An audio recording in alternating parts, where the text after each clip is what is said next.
What's up, guys? Welcome back to another video. I'm making this video real quick and just letting you know a few reasons why I'm skipping the Note 9 this year and pretty much all the Galaxy devices this year. Last year I had the S8 and the Note 8.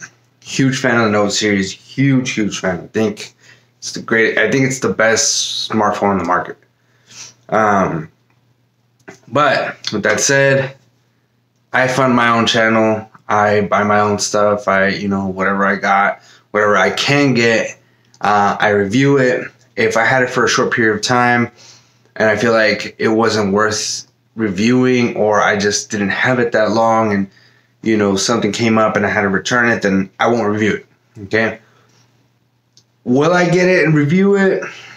I'm not sure. That's a big, I'm not sure. I might get it in-house, I don't know. But as far as using it and being, in my rotation as my phones, could it potentially be my daily driver? Yes, potentially it can. Last year the Note 8 was my daily driver for a good amount of time. And then even early this year it was in my rotation. So but once I find something and I stick to it, like the OnePlus 6, I've stuck to it and I've used it and it's my daily driver and I love this phone. But Note 9, I'm skipping all the Galaxy devices because I waited for the Note 9 to come out. I almost got the S9, the regular S9, didn't like it, or did like it, I loved it. I just wanted to wait for the Note series to come out to make my final evaluation, my final decision. And just skipping them all this year. It's just not a big upgrade from last year to me. Not to me. Some people are wowed by it. I'm not wowed by it. Not a big difference. I'm not wowed, and I still think the price is a little too much. Even though I can justify the price because companies are gonna start raising the prices regardless. Apple's doing it. Samsung is doing it. Huawei's slowly doing it. OnePlus is doing it. Everybody's slowly spiking up their prices. And you have to justify that price. So if you have the money for it, obviously you can afford it, so you're going to get it. You know what I mean? If you're on one of these plans that you can upgrade whenever you want, and you want to just upgrade it, it's a great device. It's not for everybody. It's a powerhouse, in itself. And I just can't see myself getting it because it's just not that different, in my opinion, to last year's. And that's what a lot of companies are doing. They're skipping a generation. So, just like all the iPhones, everybody waited for the S to come out because it's the better version of the iPhone or the Plus or whatever, and then all of a sudden they all started looking alike, and then people waited if you skip from the 6 to the 8, you saw a big difference, even though it's still, the user interface is still the same, but then the iPhone 10 came out, gestures and all this other shit came out, so we are, in the tech community, I guess we were expecting a huge difference with the Note series this year, and I kind of knew we weren't going to get it until next year. So it basically has the same specs. It has a storage bump.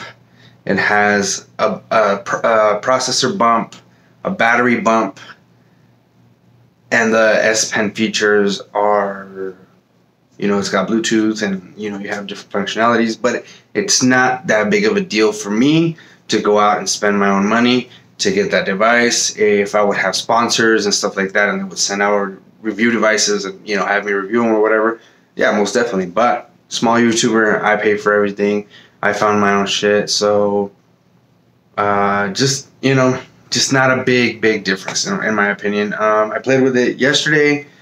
I thought, yeah, man, like I could totally go for it, blah, blah, blah. But if you're one of those one of the best deals you can get is if you do the trade-in program through Samsung, and if you have one of those higher end devices like the Google Pixel 2, the iPhone 10, Note 8, whatever, and they give you the 450 trade-in value for it. You just send it in, and then you get the price for 550 plus the headphones. That's a fucking no-brainer. You know what I mean? If you can afford that and you have a phone to trade in, that's a no-brainer. Then I would totally jump for it. I should have kept my Note 8 longer, but I got rid of it sooner than I should have, and I could have just done that trade-in, and then possibly I would have had it in-house. But like I said, to me, it's just not a big upgrade to last year's. A lot of companies are doing this. They're waiting for that. They do every other year. They do a big upgrade. So next year, the S10, the Note 10, can't wait for those. We're still waiting for the Pixel, the Huawei, and the new iPhone always. Even the OnePlus 6T, we'll see what that brings this year. I don't think it's going to bring a big change, but we'll see. Stay tuned for more videos. I have a few more videos coming up. I have an unboxing. I have a BlackBerry Key 2 review. Just stay tuned. Just my opinions. Not a big upgrade from last year. Just can't see myself wasting that money when I can go out and buy, when I can get something really different next year. If you have a Note 8 and you want to switch and you have the money, do it. If you don't have the money and you're debating on how to do it, I mean, if you can send it in and trade in and get that big discount, and then you can afford it that way, do it. If you just don't need to upgrade, just don't do it. Anyways, that's been it. Catch me on my next video. See you guys later.